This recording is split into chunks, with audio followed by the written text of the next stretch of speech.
E aí, átomos, professor Everton aqui, e hoje nós vamos trabalhar aquelas questões que estão relacionadas à solubilidade.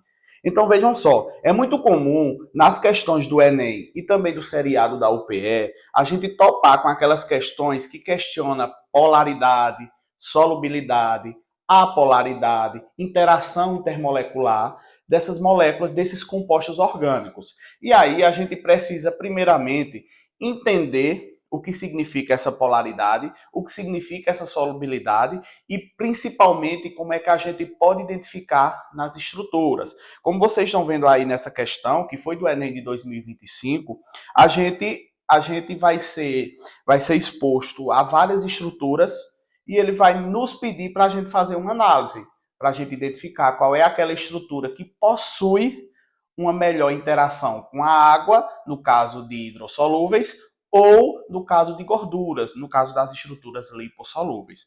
Então vejam só, como é que a gente resolve esse tipo de questão. A diquinha que a gente precisa estar atento é com relação à quantidade de grupos hidroxilas e com relação aos grupos carbonilas.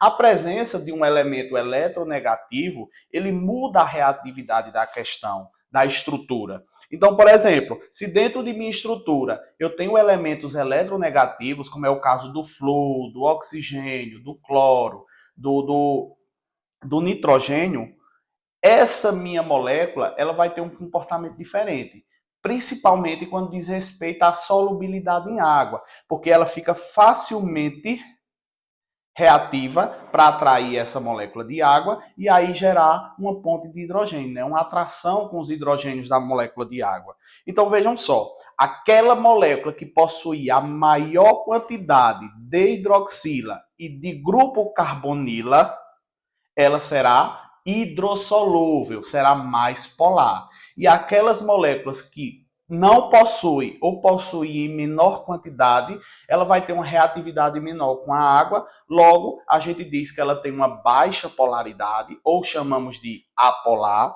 e ela não vai ser solúvel em água, e sim apenas em gorduras. Então vejam só, nessa questão do Enem de 2025, a gente se depara com uma questão exatamente relacionada a isso. Vamos ver o comando da questão. Do ponto de vista das interações químicas, qual desses hormônios, esses hormônios aqui que foram mencionados, quais deles apresenta maior solubilidade em ambientes aquáticos? Se é ambientes aquáticos, a gente está falando de água.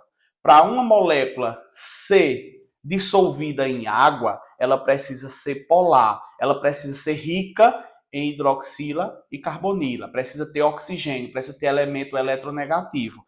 E aí, gente, a gente iria contar quantos grupos hidroxilas e carbonila a gente teria em cada molécula. Então vejam só, nessa molécula 1, o estradiol, a gente consegue ver uma, duas. Então a gente vê duas hidroxila. Nessa segunda, o estriol, a gente consegue ver uma, duas, três. Então a gente tem mais hidroxila do que a anterior. Logo, ela é mais polar e mais solúvel em água. A estrona. Na estrona, a gente tem um grupo hidroxila e um grupo carbonila. Então a gente também tem duas. Novestrol, 1, 2. Então a gente também tem duas. No grupo noretidrona, a gente tem uma carbonila e um hidroxila.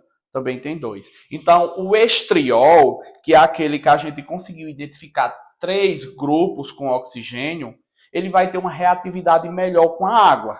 Logo, ele vai ter uma solubilidade melhor em ambientes aquáticos e ele vai ser polar, o mais polar de todo. Logo, ele é mais solúvel em água e a gente diz que ele é mais hidrossolúvel. Logo, a resposta correta para essa questão seria a letra B, estriol.